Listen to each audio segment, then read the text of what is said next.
Live sobre os medos. Boa noite, pessoal.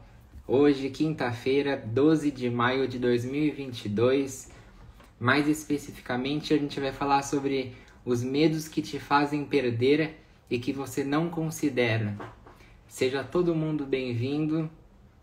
7 horas da noite, a gente vai receber o incrível convidado, Dr. Isaías Penso. Ele é psicólogo, mais de 30 anos de experiência, mestre em psicologia pela PUC.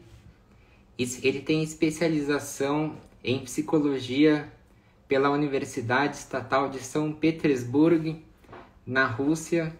Ele tem MBA, ele também é diretor do Instituto Capital Humano, empresa especializada no desenvolvimento de líderes. É uma honra poder fazer a live com o Dr. Isaías. A solicitação do Dr. Isaías. Olá, Dr. Isaías. Olá, Rodrigo. É uma honra para mim poder fazer a nossa terceira live. A primeira live a gente fez em novembro de 2020. A segunda logo depois também, no mesmo mês. E agora é uma honra poder estar fazendo o nosso terceiro encontro aqui, de falar de um tema tão importante, né? Olha, o prazer é todo meu. Acho que tem tantos temas para explorar, né, Rodrigo? Exatamente. Você mora no meu coração, assim como todos os teus seguidores, que eu quero mandar um grande abraço, né? E vamos tratar esse tema, algumas pinceladas que acho que vai ser ótimo. Sim, Tá? para mim é uma honra, doutor Isaías. É, Depois a gente pode até marcar mais, falar sobre mais temas. Podemos. Sempre que tem oportunidade, vamos colaborar com esse ser humano que é muito carente de conhecimento, de informações, né? Exatamente. E você está bem, Rodrigo? Tudo bem? É, Maravilha. São é, Paulo corrido, hein? e como que tá por aí? Frio. Aqui começou a esfriar também. Já está frio, já está frio. Mas eu estou à tua disposição, viu, Rodrigo? E, e como que a gente poderia começar, né? Eu achei muito interessante esse tema, os medos que te fazem perder e que você não considera. Certo. Quanto tempo nós vamos ter, mais ou menos? Ah, à vontade aí, 40 minutos. 40 minutos? Tá bom, tá bom. Mas podemos interagir aqui, tranquilo, sem Sim. problema. Sabe o que que eu escolhi, Rodrigo? Porque a gente ouve falar muito dos medos clássicos, pânico, as Uhum. fobias, medos mais problemáticos ou neuróticos, patológicos. E eu, na verdade, tenho um trabalho muito forte em cima daquilo que são os medos não considerados, ou medos inconscientes, ou medos negados, que a gente nega, tu entende? Então, eu vou me ater aqui na nossa conversa sobre uns 10 pontos, muito de en passant, assim, né? Para tocar um pouco os medos que, em parte, são muito conhecidos, mas não são considerados, certo? Então, de repente, o público que nos assiste ali pode ter alguma vantagem em ouvir esses comentários aqui, tá? Nesse Ah, sentido. perfeito. Maravilha? Então, como eu disse, olha, as fobias clássicas, o problema do pânico, que tem muita gente que sofre, é um problema delicado, é complicado, mas eu não vou entrar nesse mérito. Para quem não me conhece, eu sou um psicólogo clínico, com a formação muito profunda e já vou para 4 décadas de trabalho. Olha que E então, eu trabalho mais com a pessoa, o empreendedorismo, o crescimento, a psicologia, enfim, todo um processo de evolução do ser humano. Mas eu tenho um estudo muito profundo sobre as causas do medo. Eu tenho um curso que está na internet, o medo, sobre medo e ansiedade, que é muito interessante, mas não estou aqui para fazer propaganda, tá? Mas Nesse pode sentido. fazer. Para mim é Nesse uma honra. sentido, tá? Então você observe que, na verdade, nós temos que considerar os medos que não fazem crescer, que não nos deixam mais felizes, com mais sucesso, com mais liberdade, com mais tranquilidade. E você observa que pessoas que poderiam crescer muito, em todos os sentidos, de repente, e não crescem, são muitas. é muita gente. É verdade. E, e eu, averiguando melhor, também durante todo esse tempo de trabalho, tanto pessoal como em grupo, percebo que por trás dos bastidores existem sempre muitos medos, mas não são tratados. Pois Que a é, pessoa vai fazer a um gente vai curso de pondo, empreendedorismo, sim, a gente vai pondo, né, embaixo do tapete. é. E os mesmos cursos, tu vai fazer um curso de empreendedorismo, vai fazer uma consultoria, o medo não é colocado em pauta. Você entende? E, na verdade, eu vou te mostrar aqui. Por exemplo, os 10 pontos, vamos ganhar tempo aqui. Podemos comentar aqui. Primeiro medo muito simples, medo da crítica. Quantas pessoas, mas quantas mesmo, que têm medo da crítica e por ter medo da crítica, eles fazem mil e uma curva. Desviam pessoas, desviam de grupos, não enfrentam situações, não agem, não operam, porque tem medo da crítica. Se você começar a fazer a conta, é uma coisa tão simples, medo da crítica, mas começa a fazer a conta para ver, para muitas pessoas, quanto que restringe o ângulo dos 360 graus. Então, é um medo que não é tratado. E vamos dizer, como é que se resolve isso? Então, o medo da É, crítica, certo? Faz sentido, né? faz sentido total. Se a gente tem medo da crítica, a gente não acaba não fazendo, né? Não faz, não responde, não toma atitude, não é coerente, às vezes não é verdadeiro, por quê? Porque eu tenho medo do retalhamento, da crítica. Então, esse é o primeiro medo que eu acho dos mais até conhecidos e mais leve. Um segundo, porque tem 3 pontos no final que eu quero parar um pouquinho mais, tá? Que é as coisas inéditas que não são tratadas ainda no nosso mundo acadêmico. Eu faço parte de uma psicologia um pouco fora da curva, mas eu sou um psicólogo formado nas normais faculdades e especializações e tal. Segundo medo, medo de não ser aceito. Medo de não ser aceito. Se tu imaginar uma pessoa que tem um certo grau de rejeição, que ela tem um temor de não ser aceita, novamente você começa a considerar quanto limitado que fica o desenvolvimento daquela pessoa.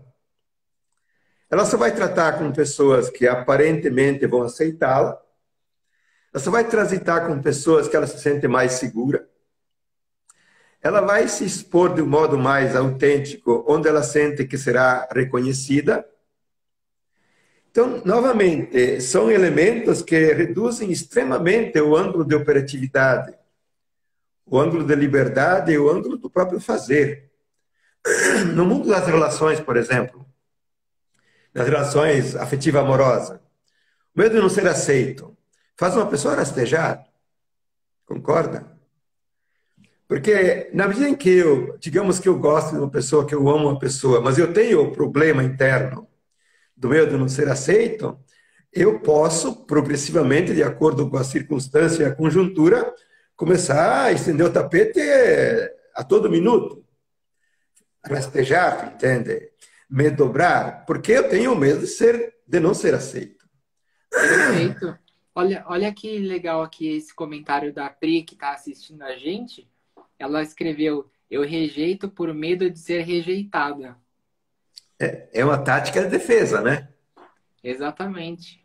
Certo? Então, a pessoa que tem medo de ser, de ser, digamos, não ser aceito, ele já parte, como ela disse, para a rejeição, para não sofrer o problema depois.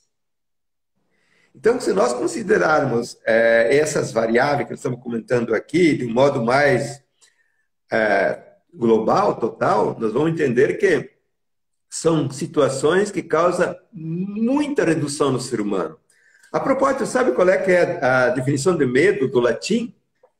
Qual? Talvez tu nunca abriu um dicionário para isso, talvez não seja o teu métier. No italiano é paura, io ho paura. Do latim, paucum reducere.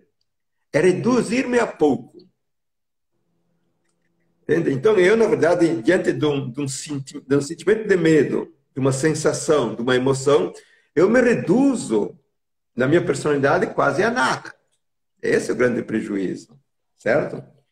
Terceiro ponto, Rodrigo. Medo de não ser perfeito. Nossa, esse é um medo que muita gente tem também, hein? Certo? Medo de ser perfeito. Então, na verdade, o medo de arranhar aquela imagem ideal que a gente tem de si mesmo. Então, o perfeccionista deixa de fazer um milhão de coisas. De iniciar, de provar, de fazer, de usar, porque se não for perfeito, ele não se joga. Mas é o medo, certo? Na verdade, esse medo, ele é o medo de você desmanchar, arranhar aquela imagem do teu eu ideal. A pessoa tem uma imagem de perfeição e ela funciona assim. Mas você faça a conta. Uma pessoa que tem o medo tem a necessidade de ser perfeito e o medo da imperfeição, quantas coisas que ele deixa de experimentar, de fazer, de iniciar, de usar, etc. Exatamente. Medos. Então, nós tratamos sempre os medos, as fobias, os medos, os pânicos, mas esse não é o problema, no meu entendimento. Seres humanos, se você for fazer uma estatística, já tem estatística, óbvio, né? Quanto por cento que sofre de fobia e de pânico, não chega a um número muito elevado.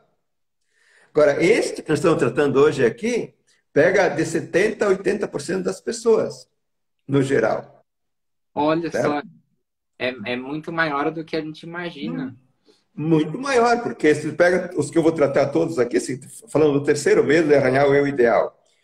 O quarto E item. ainda Sim. falando sobre o terceiro medo, doutor Isaías, que até pegando no mundo empresarial, né, de grandes empresas, o Silvio Santos já falou sobre isso, dele trabalhar sabendo que ele não vai ser em primeiro lugar, mas seguir, fazer o melhor que eles podem, né? Exatamente. Uma pessoa que está livre deste fator, ele sabe que não vai ser perfeito. Ele trabalha para fazer o melhor, mas ele não deixa de fazer nada. E o que faz o perfeccionista? Ele analisa, analisa, analisa e não inicia e não faz. Porque na raiz está o medo que eu vou ser julgado, o medo que não vou dar conta, o medo que não sou perfeito, entende? Quando é o medo de não dar conta da coisa. Isso é interessante. Exatamente. Essa é a questão. Perfeito. O quarto item que eu elenquei para nós conversarmos é o medo de sair do ponto seguro. Que esse é um medo Sim, crucial de muita gente. É o típico do medo da pessoa que é empreendedora, mas que não ousa, que não inicia, que não arrisca. Então a pessoa vive na segurança. Na segurança do que é certo, do que é conhecido, do que eu já estou assegurado, ali o medo se aplaca, certo?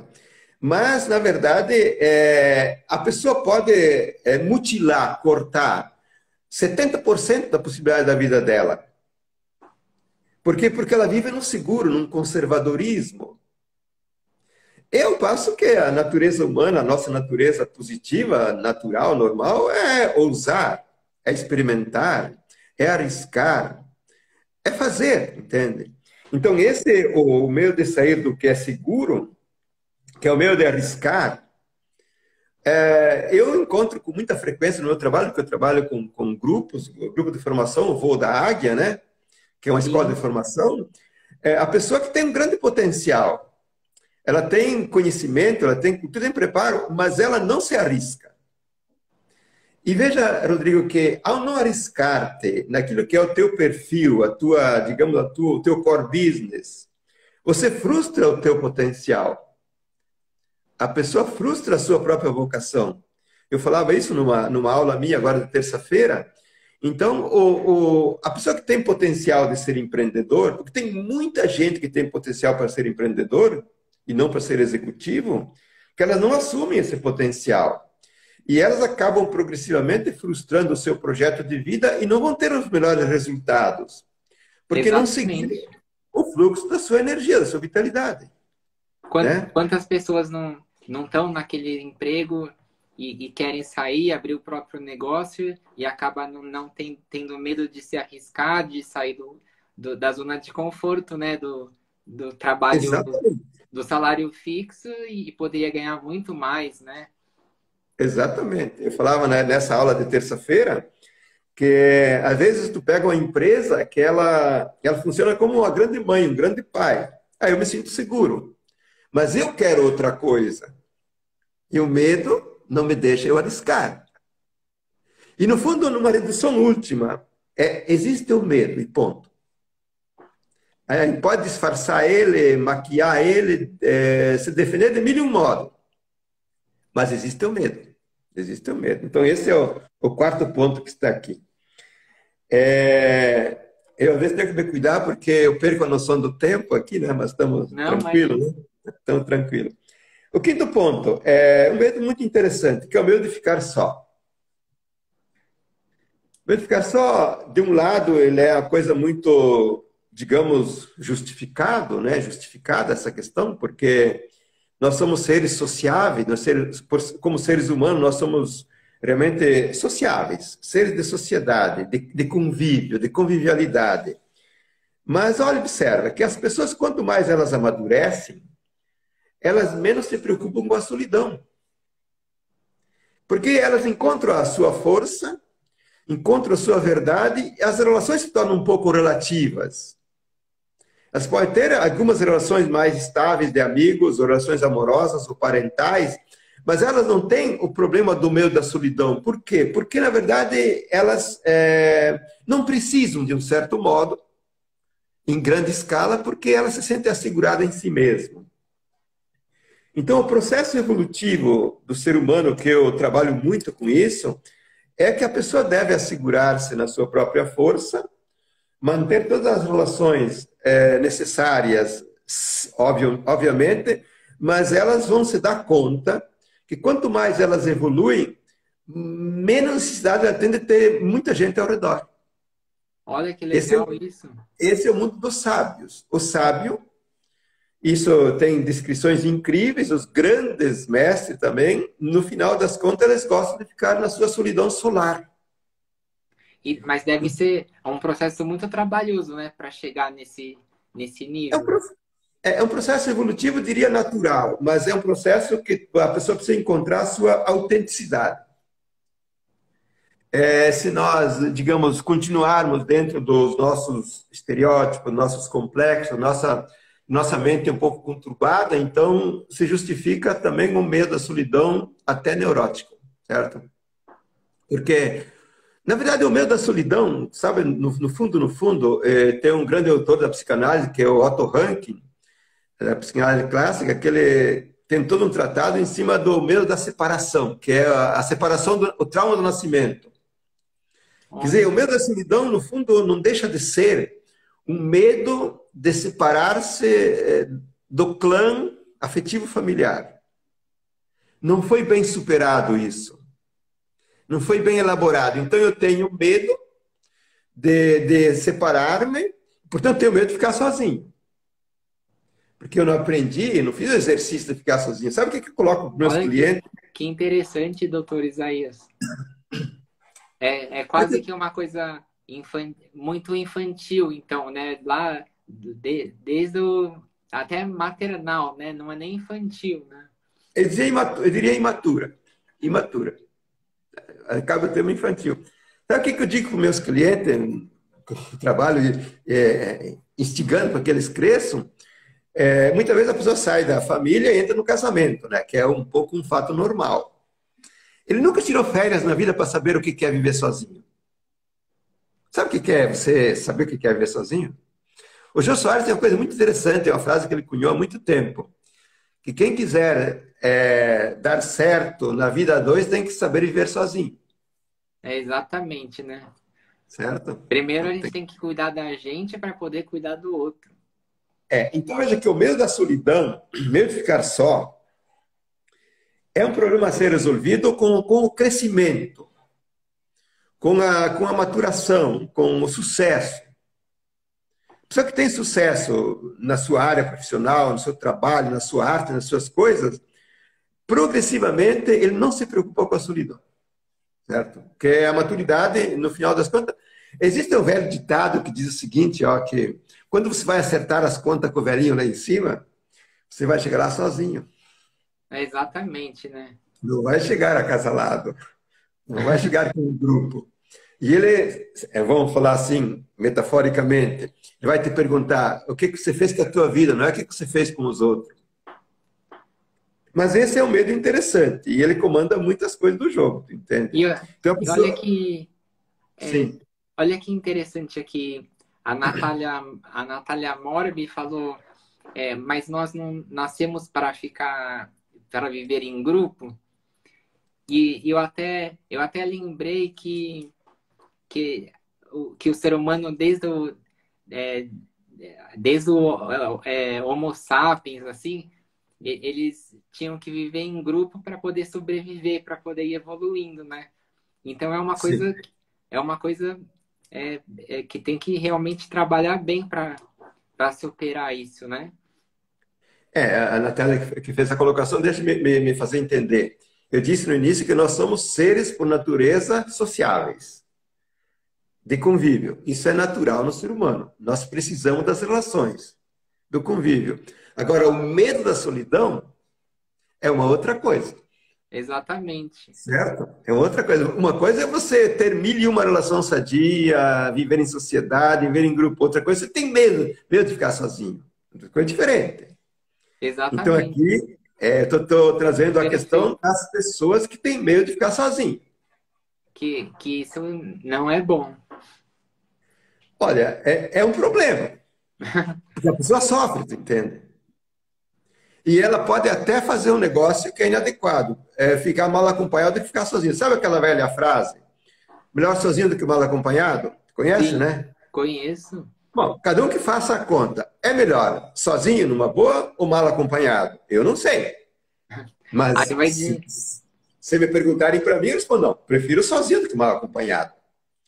Então, mas só que a pessoa que tem o medo é capaz de ficar mal acompanhado, morando com pessoas inadequadas, se relacionando com pessoas inadequadas porque tem medo de ficar sozinho. Nossa, isso deve ter um monte, né? Imagina quantos casamentos não estão por. Não tá assim porque tá Mas cômodo. muita gente entende. Ou até outra coisa que eu nem coloquei aqui, que é um pouco de vício de ficar com as pessoas. Porque nunca fez o experimento. Nós, no meu entendimento, temos que saber viver em grupo, sabiamente, mas temos que saber viver sozinho. Sim. São fatos da vida, certo? São fatos da vida. Então, esse é o quinto ponto. Sexto ponto. É medo da agressão. Medo da agressividade.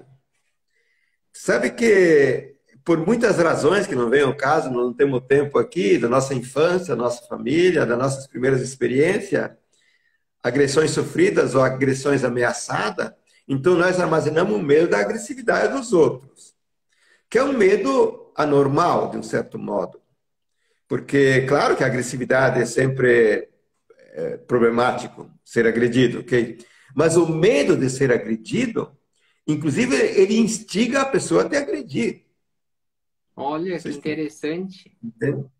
Porque onde a pessoa transita com o medo do agressor, talvez o agressor não exista ali, mas na tua cabeça ele existe. No teu íntimo ele existe, que é E o aí medo de ser agredido. você já reage como se estivesse sendo agredido, né? E talvez mais do que isso, você instiga ele inconscientemente. Agredir. Existe uma velha questão que na jurisprudência já está sendo tratada em a escala bastante avançada, que é a parte da culpabilidade da vítima e do agressor, entende? E já se postula que o agressor provoca, a vítima provoca o agressor. Ah, Olha, entende?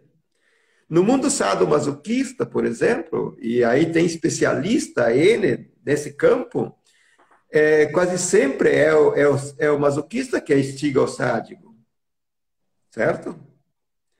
Então, esse medo da agressividade parece uma coisa simples, não é uma coisa simples.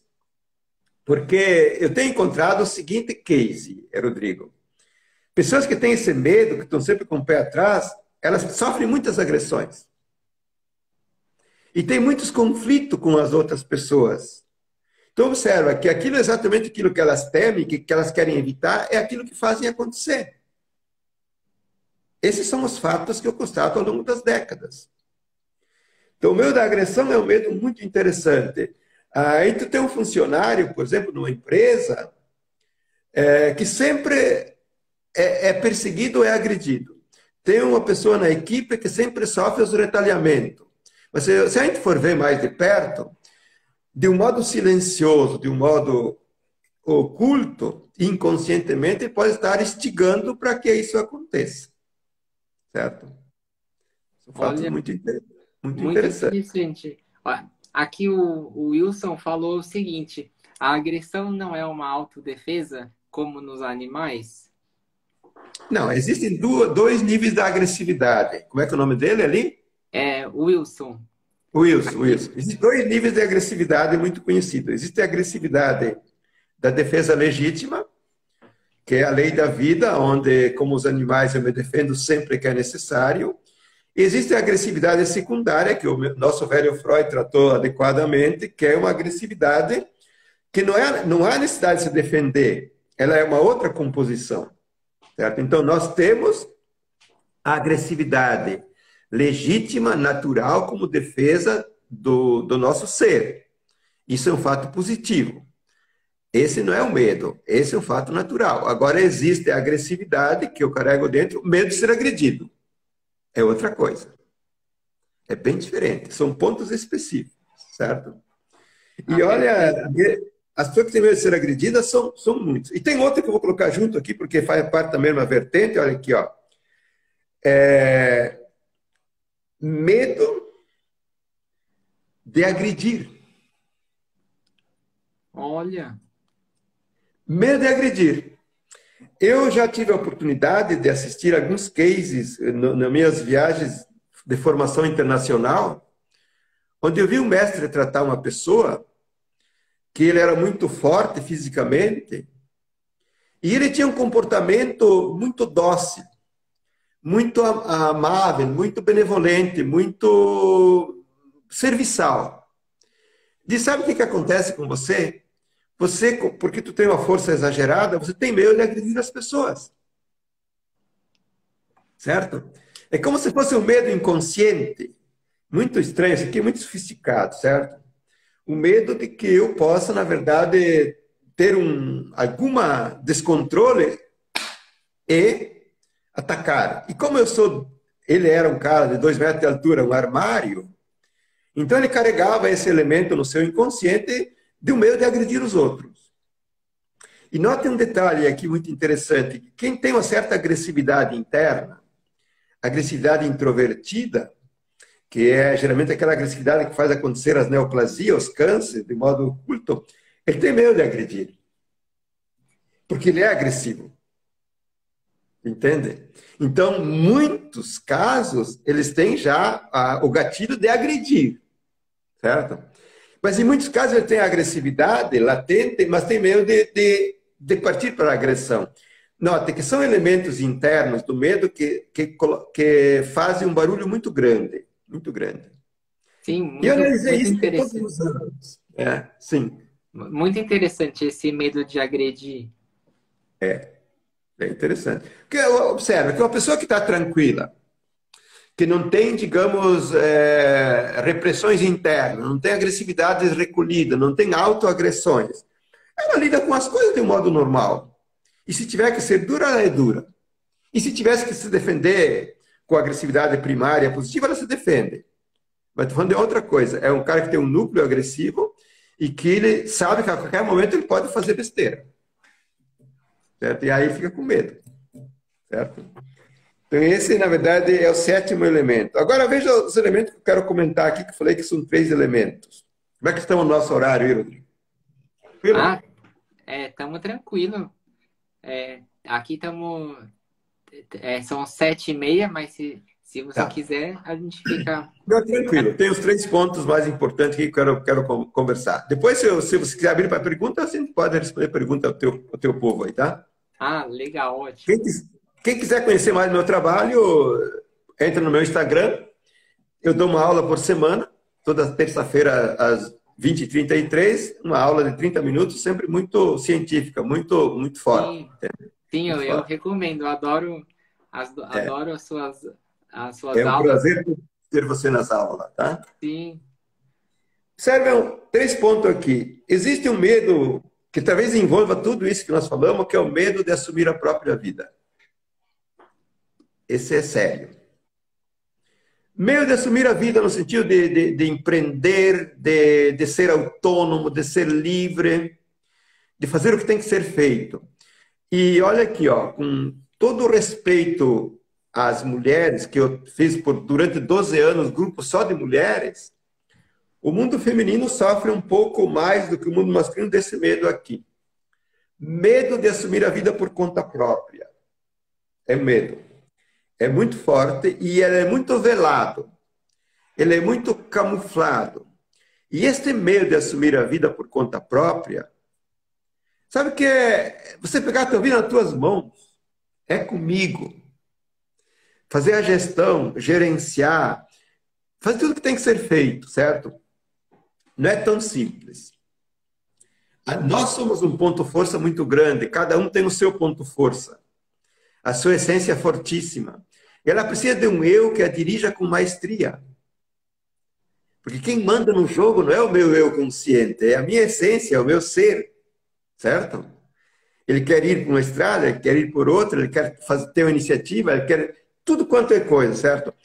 E o empreender, ou comprar, ou vender, ou negociar, ou ter uma empresa, quiser assumir o processo da vida.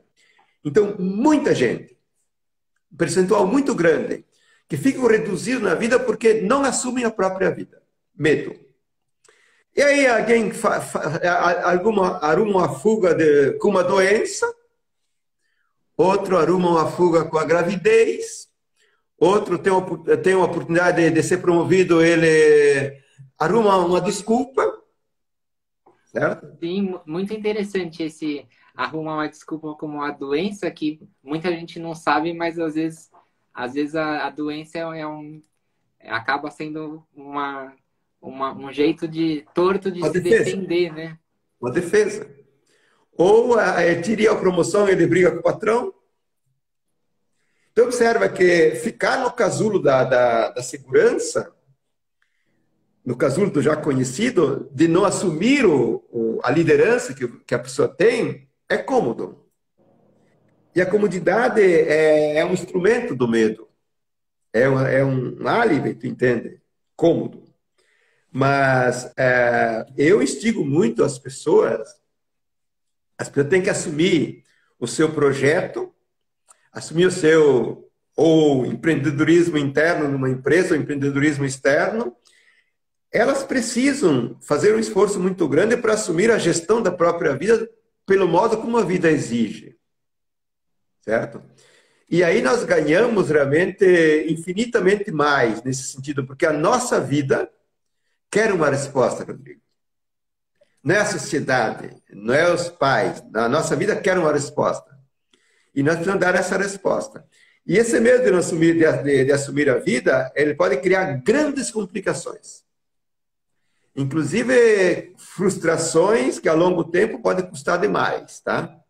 Pode gerar depressões, pode gerar doenças, pode gerar perda de sentido de viver, pode gerar falências em muitos campos. Por quê? Porque, na verdade, eu não assumi o projeto do meu potencial. Eu não assumi o projeto do meu core business, do meu vetor vocacional. E quando eu não assumo isso, que fico em coisa periférica, ou fico em subterfúgio, eu frustro o projeto central. E isso tem um custo. Olha, Isso tem um custo perfeito. muito grande. Bom, Perfeito. pode fazer seus comentários. Faz sentido? Nossa, faz total sentido. Muito, muito perfeito tudo isso que você está falando, doutor Isaías. Agradecer aqui a Natália Morbi, que comprou um selo aqui na live. Muito, muito, Ótimo. muito obrigado, Natália. Olha o que a Natália falou. Gera culpa, né? Quando você não faz o que tem que ser feito, Mesmo que tu tem o potencial para fazer, pode fazer e não faz. Aí gera a culpa. A culpa não é, tem todo um tratado em cima, mas sempre que eu não fizer o que eu posso fazer, posso, devo e não faço, o resultado é a culpa. Um dos resultados é a culpa. Certo? Então, Exatamente. Rodrigo, só para te abrir um pouco mais, eu trabalho na formação de pessoas integral. Todos esses temas aqui, no processo de formação da pessoa, são enfrentados, porque a pessoa tem que se liberar progressivamente na arte do fazer, na arte do crescer, liberar-se de todos os fatores que possam ser danosos, que possam bloquear, que possam, na verdade, impedir. A gente trabalha isso aqui, certo? Agora vejam os dois últimos pontos que eu quero tratar aqui. Duas fontes do medo. Duas fontes do medo que não são ainda cientificamente, no mundo acadêmico ainda não fazem muita parte. Existe digamos, uma nova dimensão da psicologia internacional muito avançada, certo? Que já postula em altíssima escala, em altíssima comprovação, um problema das pessoas parasitárias. Parasitas da mente, tá? Pessoas predadoras. Predadoras psíquicas. São um tipo de psicologia negativa, psicologia vampírica, tá? Essas pessoas, só vou dar a informação aqui. Quem quiser, depois me chame e podemos conversar, certo? Quem vive ao redor dessas pessoas, que são pessoas que são pessoas altamente frustradas internamente, elas vivem um medo profundo e as pessoas ao redor dessas pessoas vivem com medo. Inclusive, quando eu gravei as aulas sobre o curso Medo e Ansiedade, essa é uma aula muito especial. Por quê? Porque tem muitas pessoas que têm essa psicologia predador psíquico, certo? Que suga o outro. Sim. E que, na verdade, ele mantém um clã de dependentes psicológicos e emocionais, e essas pessoas vivem o medo.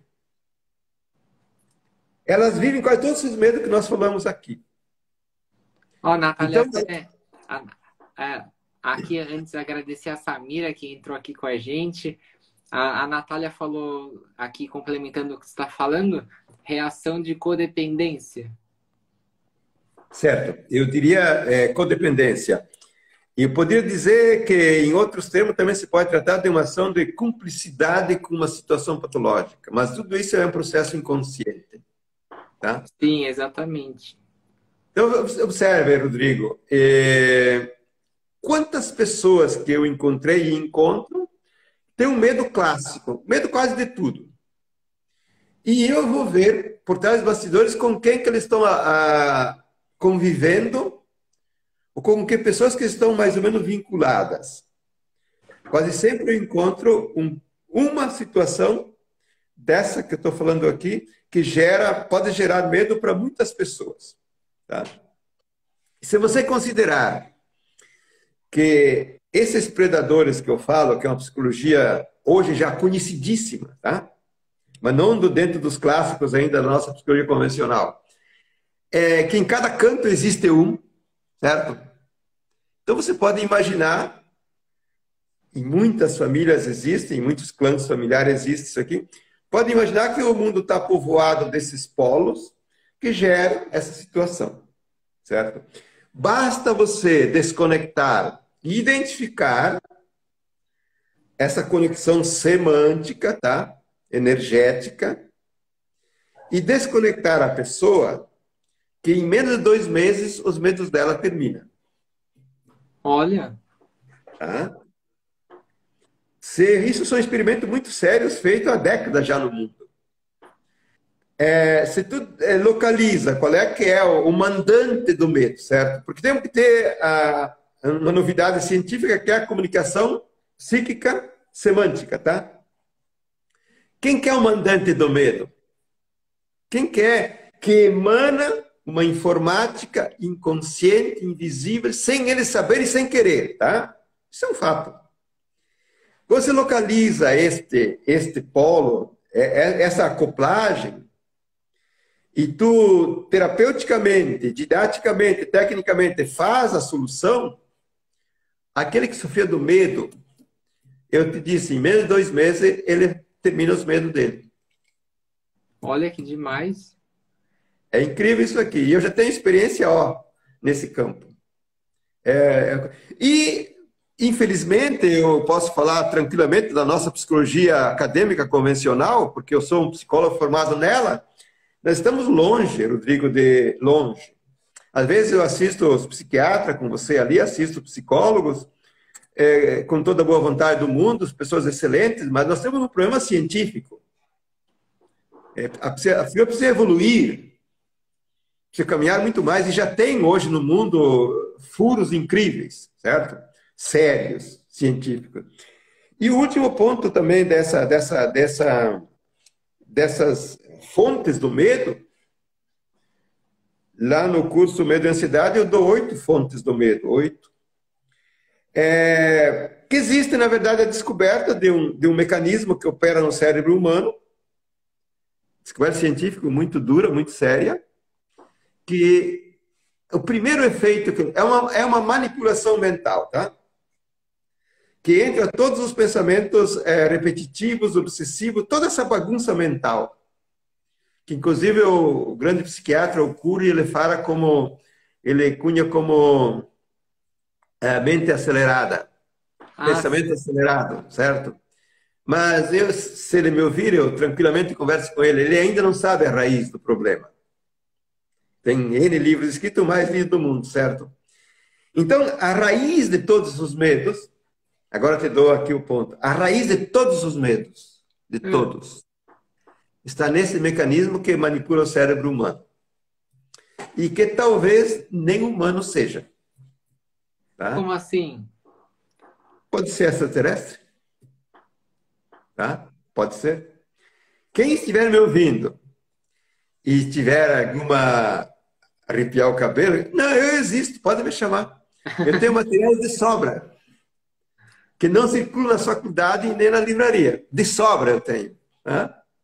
Mas existe. Olha que interessante. Por exemplo, no tempo da grande formação religiosa, dentro do Vaticano, existia um livro há anos atrás, décadas, séculos até, que se chamava O Martelo das Bruxas. Ele ensinava coisas incríveis sobre isso que estou falando. Olha que legal. Então, nós temos um conhecimento muito filtrado.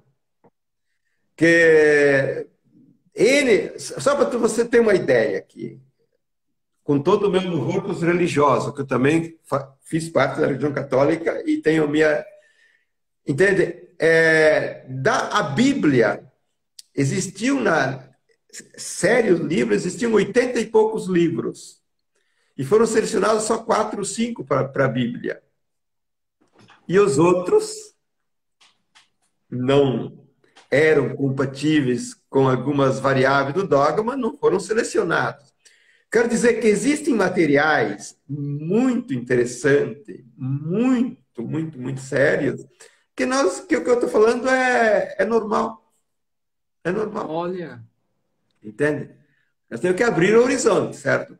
Eu estou iniciando também, Rodrigo, agora novamente, porque já fiz no passado, novamente, vou voltar a dar palestras e workshop, certo? Que legal. Palestras, prefiro workshop de 3 horas. Pode ser São Paulo, Rio, onde for, certo? Onde eu vou, na verdade, delinear uma série de temas, que são muito interessantes, que são um pouco fora da curva, mas que são dentro da realidade vital concreta. Hoje, felizmente, temos conhecimentos avançados, ótimos, que aos poucos nós estamos indo para o caminho bom, mas nós temos também, infelizmente, muitas abobrinhas sendo tratadas, entende? Sim. Faz parte. Temos que conviver com isso, né? Então, esse último ponto, só para fechar aqui, esse mecanismo é um mecanismo que interfere no cérebro humano, é uma descoberta científica dos anos 80 a 90. Existe um livro de 400 páginas que eu tenho em mãos, que é uma coisa até simples. Coisa até simples. e que dá para dar-se conta de modo tranquilo, qualquer ser humano se dá conta. E que ele é a raiz básica de todos os medos. Porque o primeiro efeito, quando você dá a manipulação, é medo. O medo e a dúvida são os primeiros dois grandes efeitos. Medo e dúvida. Medo e dúvida. Por aí. Olha que interessante, doutor. Então, Nossa, é muito legal aqui tudo que você deu uma aula aqui pra gente. Eu anotei aqui cada medo. Foi, certo, certo. foi Tu deixa muito gravado incrível. as tuas aulas? Deixa gravado as tuas lives, né, Rodrigo? Tu deixa Sim, gravadas? sim, vai ficar gravada. Depois eu vou dar uma olhada nela. Eu sempre olho minhas aulas depois, sempre também. Tranquilo. Olha que legal. Se você quiser fazer pergunta ou complementar as coisas que eu coloquei aqui, Rodrigo, e se o teu pessoal ou o meu que estiver me assistindo quiser fazer pergunta, eu posso responder. Tranquilo. Ah, vamos abrir aqui para quem estiver aqui e quiser fazer pergunta. Quem quiser fazer pergunta, faz aqui, que aí eu coloco aqui pro doutor Isaías. Eu estou tentando procurar uma pergunta aqui que fizeram, muito legal. Deixa eu ver, aí eu fixo aqui as perguntas. Não, pode ler para mim elas, por gentileza. Aqui, é essa daqui, ó. Pegar aqui, que fizeram lá em cima. Eu busquei aqui. A Juliane Treviso falou: como saber minha vocação diante de tantas possibilidades no mundo? A Juliana me segue aí, Juliana. Olha que É, legal. Juliane, como saber a minha vocação? Porém, o tema hoje é medo, né? Sim, Juliane, eu dou uma dica aqui para todos que estão me ouvindo. Você pode até fazer testes vocacionais, pode até fazê-los, mas a vocação tu a descobre em experimentar várias coisas. Experimenta com seriedade um mês ou um ano, faz bem feito. Se tu sentir que não te identifica, que não te dá o brilho nos olhos, muda, tenta outra coisa, certo? A vocação, eu sei que a gente a descobre fazendo experimentos e fazendo mudanças. Caso contrário, a gente não consegue chegar ao ponto certo. E o segundo ponto que eu digo para a questão da vocação, nós temos que resolver aqueles complexos de base. Por exemplo, se a pessoa se tornou pela educação, pela cultura, muito piedoso, ele tende a buscar uma profissão onde aplique a piedade, tu entende? Bom, mas aí tu já tem um alterador interno que não te deixa você tomar a decisão certa. Então, respondendo a Juliane, tem que fazer uma limpeza interna um pouco mais profunda, né? De identificar o que é funcional, positivo, autêntico, verdadeiro, e daquilo que não é. E segundo, tem que experimentar, tem que jogar, você tem que tentar. Até que tu encontre onde brilha os olhos e dá um prazer no organismo todo. Ah, perfeito, doutor Isaías. Tem aqui duas perguntas legais, ó, da Natália e da Samira. Aqui, a Natália falou o seguinte, ó, vou fixar aqui, depois da Samira. A Natália, como desvencilhar o medo e encarar mais realidade? Pois não é tão simples, não é tão simples. Esses medos que eu tratei aqui, que não são os medos, digamos, clássicos medos, a gente tem que fazer uma avaliação junto com alguém que consiga nos ajudar para identificar os pontos específicos do meu medo. Porque o medo que eu tenho, dos que eu tratei aqui, medo da crítica, por exemplo, eu devo ter no passado um treinamento com alguém, a minha avó, meu avô, a minha mãe, a minha tia, que eu não suportava.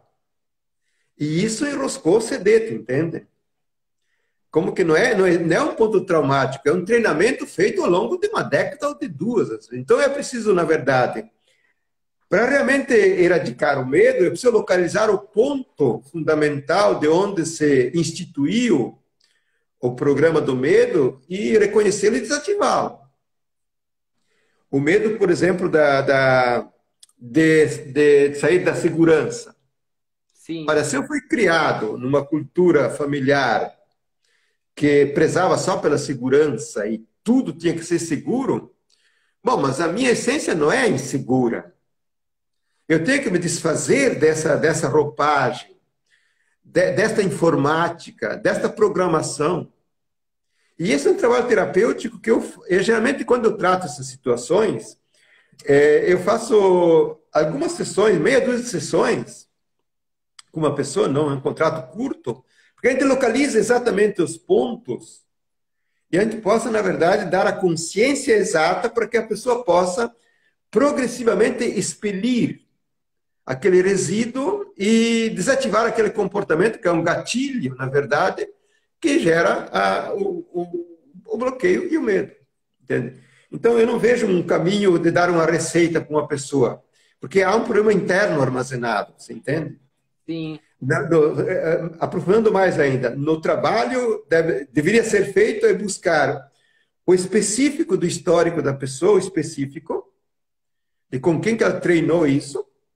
Mas tem pessoas que não detestam ouvir a voz de certas pessoas, certo?